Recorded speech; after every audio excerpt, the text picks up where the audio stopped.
Le grand direct de l'actu, Jean-Marc Morandini. 3 mariages sur 10 se terminent par un divorce, mais divorcer a un coût. Et justement, on va s'intéresser ce matin à toutes les dépenses engendrées par un divorce avec notre avocat, maître Roland Pérez, puisque comme le dit la chanson, les histoires d'amour finissent mal. Les histoires d'amour finissent mal. Les histoires d'amour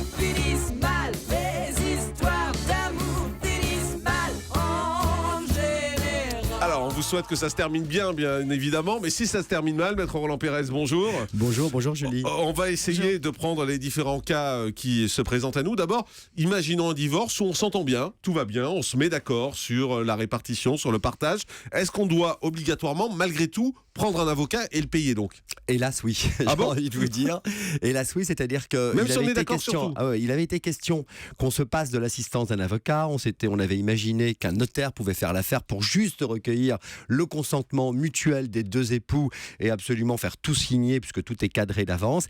Eh bien non, on estime que l'avocat est essentiel. L'avocat est obligatoire, quelle que soit la procédure, et en l'occurrence pour les procédures amiables aussi. Donc vous vous doutez de ma question suivante, combien ça coûte? Alors pour les procédures amiables, il n'y a plus qu'une audience, c'est-à-dire qu'il n'y a qu'un seul rendez-vous devant le juge, on est d'accord sur tout, on a déjà tout signé, on s'est mis d'accord sur les pensions alimentaires, sur le partage des biens, sur la résidence des enfants, sur les vacances des uns, les vacances des autres, on est d'accord qui va garder la maison, on est d'accord sur tout. Donc à partir du moment où on est d'accord sur tout, qu'il n'y a qu'une seule audience et que le juge ne va que constater finalement le consentement des deux époux, finalement on peut dire allez, ça va de 1 500 € à 4 000 € pour ces procédures amiables. Et si ça se complique, ça peut monter? Oui, ça peut monter parce que si c'est des divorces conflictuels, des fois ça dure 10 ans un divorce. Parce que celui qui reste dans l'appartement, par exemple dans le domicile familial, a tout intérêt de faire durer la procédure. Donc il va falloir se battre pour faire en sorte qu'elle paye quand même ou qu'il paye une partie du loyer. On n'est pas d'accord sur la prestation compensatoire, cette fameuse pension qui va être allouée à l'un des conjoints quand la situation financière de l'un et de l'autre est fatalement disproportionnée. Mais ça veut dire que ça peut coûter plusieurs dizaines de milliers d'euros? Ça peut coûter, il y a des divorces qui peuvent coûter des fois 200 à 250 000 €. Mais non. Alors ceux qui ont de l'argent évidemment, parce qu'ils se battent finalement pour garder le plus possible, garder les biens, garder les liquidités. L'une va dire, moi j'ai quasiment pas de retraite, j'ai pas travaillé, j'ai aujourd'hui 50 ans, dans 10 ans je vais donc rien toucher du tout. Donc tout ça se calcule en milliers d'euros. Alors maître Roland Pérez, il y a un sujet qui est important aussi, c'est les pensions alimentaires. En préparant l'émission, vous disiez pour divorcer, il faut être riche. Ouais, il faut être riche.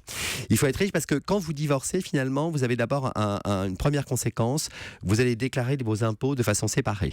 Donc, si vous aviez un foyer commun qui était un foyer fiscal commun qui était intéressant d'un point de vue fiscal, souvent on se marie d'ailleurs pour cette raison, eh bien là, d'un seul coup, vous allez vous retrouver seul. On se marie d'abord par amour. Par amour. Mais souvent, ceux qui choisissent, qui se disent finalement on est bien ensemble, on vit ensemble, on n'est peut-être pas forcé de se marier. Là, pour le coup, fiscalement, ça peut être intéressant. Et ben, ça devient donc ça devient évidemment pas intéressant lorsqu'on divorce. Donc là, il faut faire attention. Et puis, vous allez devoir trouver un appartement, il n'y a plus qu'un seul salaire, vous devez payer ces fameuses pensions, cette fameuse prestation compensatoire, il va falloir peut-être même vendre un bien immobilier à la baisse, parce qu'il va falloir le vendre pour le partager. Donc tout ça, ça coûte cher.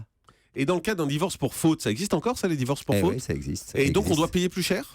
Alors, pour le divorce pour faute, il faut savoir qu'aujourd'hui, on a déconnecté l'aspect financier de l'aspect faute. C'est-à-dire que quelqu'un vous a trompé, quelqu'un vous a fait les pires crasses au monde. Pour autant, ce n'est pas parce qu'elle ou qu'il vous a fait les pires crasses qu'il ne pourra pas obtenir la moitié de votre fortune, en gros, dans le cas d'une prestation compensatoire. C'est-à-dire qu'on a déconnecté la faute des conséquences matérielles du mariage. En revanche, vous pouvez être condamné à des dommages et intérêts pour la faute, en sachant que les dommages et intérêts ne vont pas s'élever en considération de la faute. Mais si vous avez subi des violences, des choses comme ça, oui. Si c'est simplement une tromperie, aujourd'hui, je dis simplement, et c'est pas péjoratif dans ma bouche, si c'est aujourd'hui un adultère, par exemple, voilà, ça ne sera pas forcément un divorce pour faute. 10 000 €.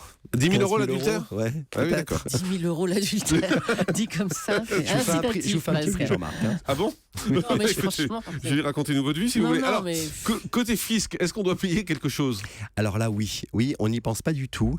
Et là, le fisc a changé en 2010. Il a augmenté, il a doublé quasiment les droits de partage. C'est-à-dire que lorsque vous avez des biens en indivision ou des biens communs, et que ces biens, vous allez devoir les vendre dans le cadre, ou vous allez devoir simplement vous les partager, dans le cadre de ce divorce. Eh bien, le coût de ce partage, le coût de l'ensemble de vos biens mobiliers et immobiliers, vous allez devoir payer 2,5% de ce partage, du coût finalement de l'ensemble de vos biens que vous allez devoir vous partager.